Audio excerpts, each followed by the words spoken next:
Hi everyone, this is Veronica.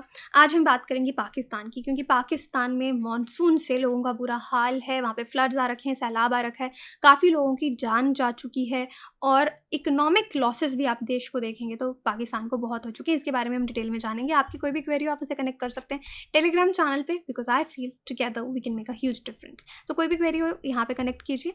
इससे पहले आगे बढ़ने से पहले हम अब पाकिस्तान की बात करते हैं कि कितने ज़्यादा फ्लड्स वहाँ पे आ चुके हैं। शुरू अब देखेंगे 2-3 हफ्ते से वहाँ पे इस तरह का सिचुएशन चल रहा था, लेकिन इतना नहीं सोचा गया था कि ये हालात हो जाएगी कि 1/3 हिस्सा पाकिस्तान का इस टाइम फ्लड्स वहाँ पे आ जाएंगे। अब डेथ टोल अगर आप देखेंगे तो 1000 से ज़्यादा लोगों की जान जून से, अगर आप बात करेंगे, ये डेटा देखेंगे तो जून से इतने लोगों की जान जा चुकी है। और ये रिवील किया है पाकिस्तान के नेशनल डिज़ास्टर मैनेजमेंट अथॉरिटी ने। और उनकी रिपोर्ट के अकॉर्डिंग उनके 150 डिस्ट्रिक्ट्स हैं पाकिस्तान में, उसमें से 110 डिस्ट्रिक्ट्स में बहुत ज़्यादा बाढ़ आ चुकी है, लोग इफ़ेक्ट हो चुके हैं। और इसमें से अगर आप रीजन्स की बात करेंगे, सिंध और बलूचिस्तान 2 ऐसे रीजन्स हैं जो वेस्टर्न हाफ ऑफ पाकिस्तान में आते हैं, जहाँ पे बहुत ज़्यादा बाढ़ इस टाइम पे आई हुई है। ऑल्दो पंजाब और जो आपका ये खैबर पख्तूनख्वा रीजन है, ये भी बहुत इफेक्टेड है। अब सिंध और बलूचिस्तान ये इस तरह के 2 रीजन्स हैं जहाँ पे ऑलरेडी पाकिस्तान ने बहुत ज़्यादा डेवलपमेंट नहीं की है। बलूचिस्तान के बारे में तो आप जानते ही हैं कि वो पाकिस्तान से अलग होना चाहता है, उनकी लिबरेशन आर्मी है, वो उसके लिए लड़ रहे हैं। तो ऑलरेडी पाकिस्तान यहाँ पे बहुत ज़्यादा एड जो है या डेवलपमेंट इस एरिया में नहीं कराता। अब ऑलरेडी ये थोड़े गरीब प्रोविंसेस हैं डेवलपमेंट वाइज, अगर आप देखेंगे, इकोनॉमिकली अगर देखेंगे, और अब बाढ़ ने इन रीजन्स की सिचुएशन जो है इन रीजन्स की और भी ज़्यादा ख़राब कर दी है। डॉन ये पाकिस्तान का न्यूज़पेपर है, यहाँ पे आप देख सकते हैं इस तरह की headlines, Pakistan declares emergency in the face of floods, और रेस्क्यू ऑपरेशंस जो हैं वो चल रहे हैं लोगों को बचाने की। और इंडिया की तरफ से भी हमारे प्रधानमंत्री ने ट्वीट किया है, क्योंकि ऐसे माहौल में हमारे कैसे भी रिलेशन हो किसी देश के साथ, लेकिन हम उनकी जनता के साथ खड़े हैं, उस देश के साथ खड़े हैं, क्योंकि this is a natural calamity जिस पे किसी का जोर नहीं है।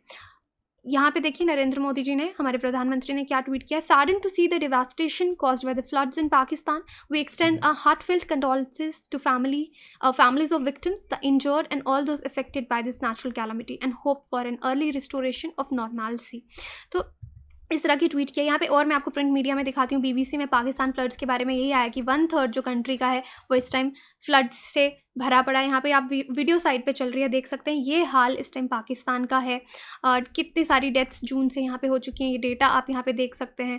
10,000 से ज़्यादा लोग बेघर भी हो चुके हैं, और 650 किलोमीटर की जो सड़कें हैं वहाँ पे कम्प्लीटली तबाह हो चुकी हैं इस वक्त तक।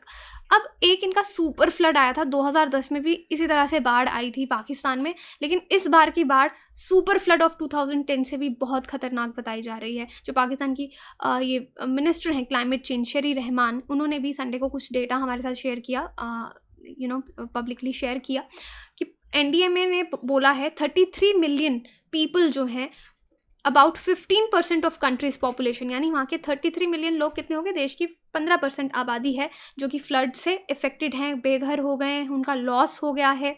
और ये जो फ्लडिंग इवेंट है 2010 से भी बहुत ज़्यादा खतरनाक है, क्योंकि 2010 के जो फ्लड्स थे उनको सुपर फ्लड्स कहा गया था। अब देखिए यहाँ पे कहीं ना कहीं पाकिस्तान की भी कुछ गलतियाँ हैं। किस तरीके से गलतियाँ हैं कि वहाँ पे डेवलपमेंट, जो डैम्स हैं, डैम्स जिस पर्पज़ के लिए बनाई जाती हैं, वहाँ पे इतनी ज़्यादा डैम्स आपकी कंस्ट्रक्ट नहीं करी गई।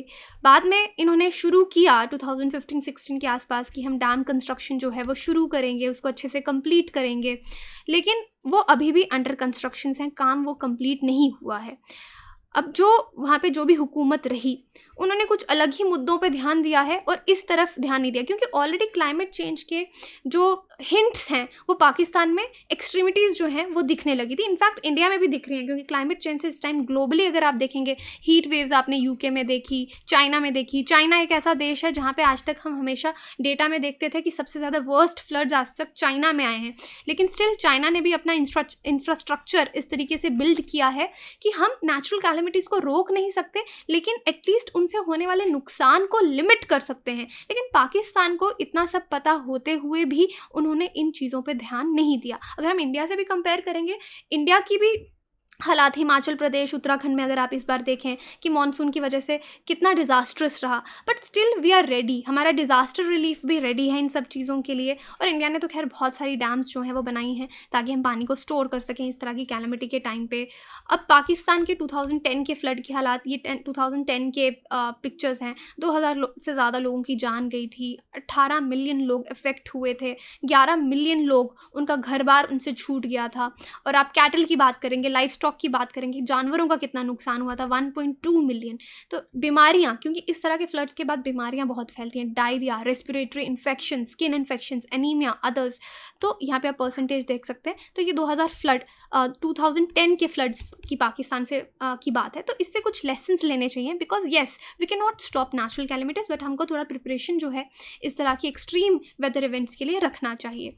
ये 2011 में भी फ्लड आए थे, ये उसका डेटा है। तब भी 520 लोग पाकिस्तान में जो है उनकी जान चली गई थी। तो इसलिए पाकिस्तान ये नहीं कह सकता कि अचानक से क्लाइमेट चेंज हो गया है, क्योंकि क्लाइमेट चेंज जब भी होता है, ग्लोबली भी अगर हो रहा है, जैसे अब हीट वेव्स आ रही हैं, तो कब से हमको हिंट्स मिलना जो है ना वो शुरू हो चुकी हैं। अगर अभी भी वर्ल्ड लीडर्स और देश के जो हमारे टॉप मैनेजमेंट है, लीडर्स हैं, एडमिनिस्ट्रेशन है, अगर वो इनके खिलाफ इनके लिए, खिलाफ नहीं, रादर इसके लिए अगर स्टेप्स नहीं लेंगे, तो आने वाले समय में यही हालात आपको हर जगह नज़र आएंगे। और ये पाकिस्तान का 2012 का डेटा है, जब 571 लोगों की, मतलब 500 से ऊपर आप देख रहे हैं अनफॉर्चुनेटली लोगों की जान जो है वो जा रही है। फिर पाकिस्तान में 2013 में भी फ्लड आया, उस टाइम भी ऑलमोस्ट 234 लोगों की वहाँ पे जान जो है वो गई। ये तो आपका ऑफिशियल डेटा रहता है, और ऑफिशियल डेटा के सिवाय पता नहीं कितने लोगों की और भी जान जाती है।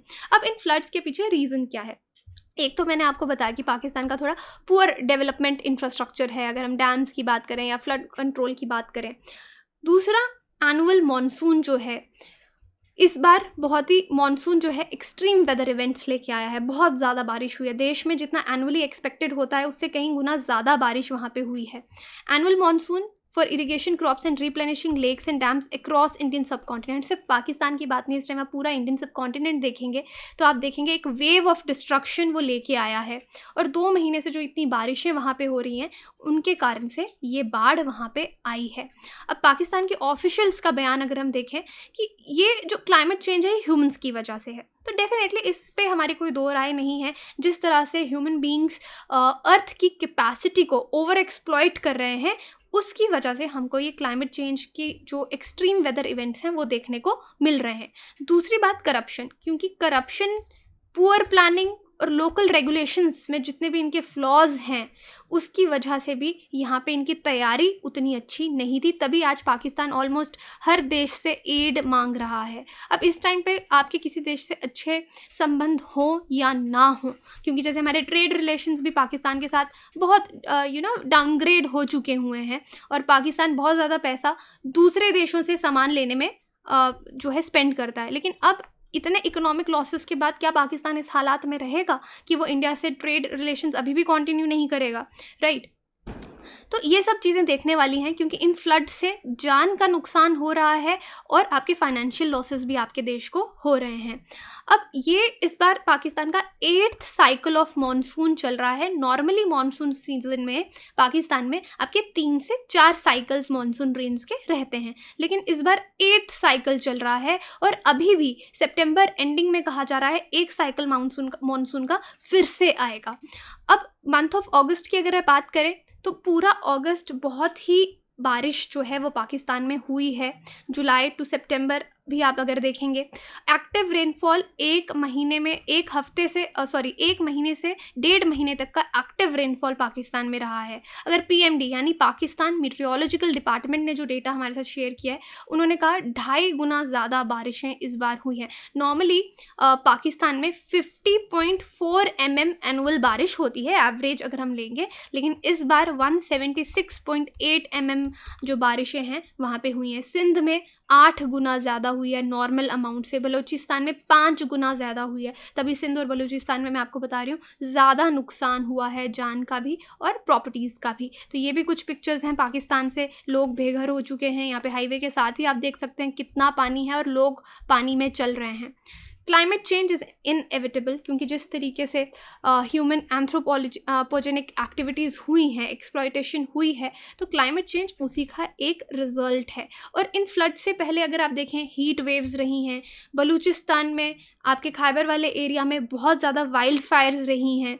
फिर यहाँ पे क्या होता है, अगर बारिश हो रही है ना, तो इतना एक्सट्रीम इवेंट हो रहा है, और इसके बाद सूखा भी पड़ता है, ड्राई स्प्रिंग रही है, 62% लेस रेनफॉल स्प्रिंग में रिसीव हुई है। तो ये दोनों एक्सट्रीम इवेंट्स हैं, इस वजह से बहुत ज़्यादा नुकसान पाकिस्तान को देखना पड़ रहा है। अब देखिए इस तरह के नुकसान से क्या होगा। नंबर 1, एक तो ऑब्वियसली अनफॉर्चुनेटली लोगों की जान जा रही है, loss of lives, right, life stock का नुकसान है, इकोनॉमिक लॉस है, और आने वाले समय में आपका फूड सिक्योरिटी का इशू भी सामने आ जाएगा। लोग खाएंगे क्या, और क्या आपके पास उतने पैसे हैं कि आप इतने दूर दूर देशों से सामान जो है वो इंपोर्ट करेंगे। अब सिंध की ही बात ले लीजिए, सिंध में जितने भी आपके कॉटन या शुगर केन क्रॉप्स हैं वो इस टाइम डिस्ट्रॉय हो चुके हैं। हम एग्रीकल्चर पे आते हैं, इससे फार्मर्स को तो नुकसान है ही है, प्लस आपकी टेक्सटाइल इंडस्ट्री भी लॉस में चली जाएगी।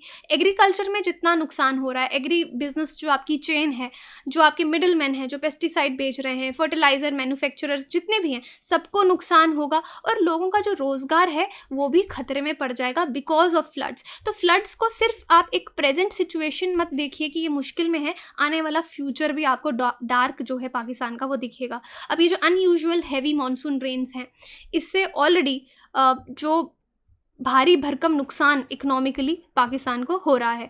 3 करोड़ लोग बेघर हो चुके हैं। ये इंडियन एक्सप्रेस का न्यूज़ है कि रिसेंटली, जैसे मैंने आपको कहा, कि इंडिया भी हेल्प करने के लिए तैयार है।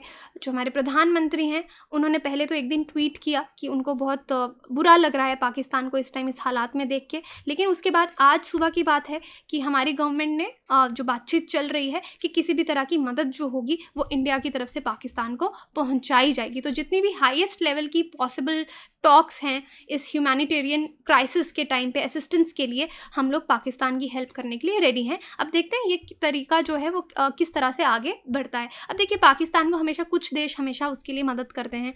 टर्की हमेशा पाकिस्तान के लिए खड़ा होता है, आपको पता ही है। अगर इंडिया पाकिस्तान में से किसी एक देश को चुनना है तो टर्की विल चूज़ पाकिस्तान।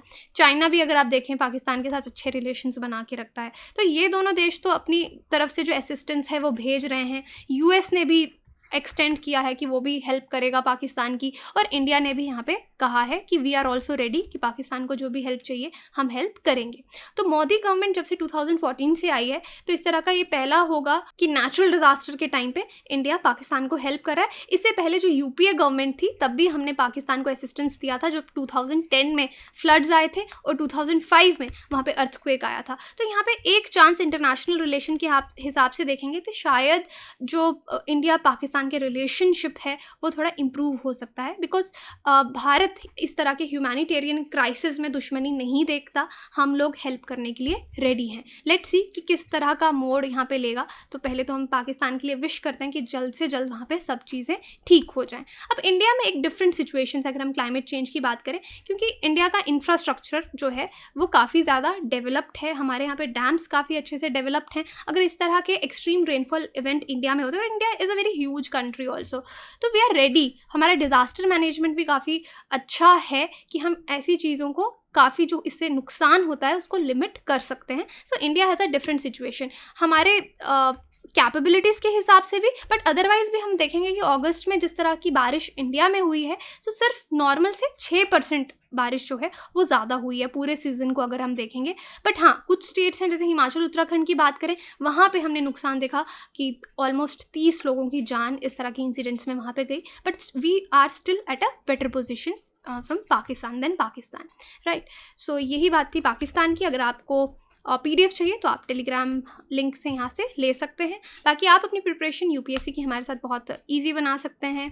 आप सब्सक्रिप्शन लीजिए और कोड यूज़ कर सकते हैं VIRO UPSC, इस पर आपको 10% ऑफ मिलेगा। और फिलहाल ये डिस्काउंट 10% से 20% इस कोड पे आपको मिलेगा। सो अगर आप प्लान कर रहे हैं ये कोर्स लेने के लिए वापस से 10% डिस्काउंट हो जाए, तो अभी मैक्सिमम डिस्काउंट पे आप ये कोर्स ले सकते हैं।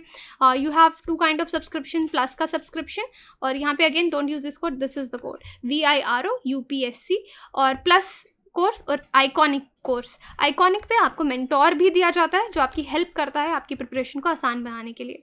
और मॉक्स आर वेरी गुड, तो मॉक्स ज़रूर दीजिए। कम्बैट अनअकैडमी, कम्बैट में एनरोल कीजिए। अनअकैडमी पे you have a widest choice of educators, आपको जिससे भी पढ़ना है आप उससे पढ़ सकते हैं। आई डोंट थिंक कोई और इंस्टीट्यूट आपको इतना अच्छा चॉइस देता है। बेस्ट एडुकेटर्स आपको यहाँ पढ़ा रहे हैं और बैचेस हमारे टाइम टू टाइम शुरू होते रहते हैं, तो आपको जो भी बेस्ट बैच लगे आप उसमें खुद को एनरोल करवा सकते हैं। और अगर आप एक साथ पैसे नहीं दे सकते, you have EMI available, 0% interest है, आप पर मंथ EMI जो है वो लगवा सकते हैं।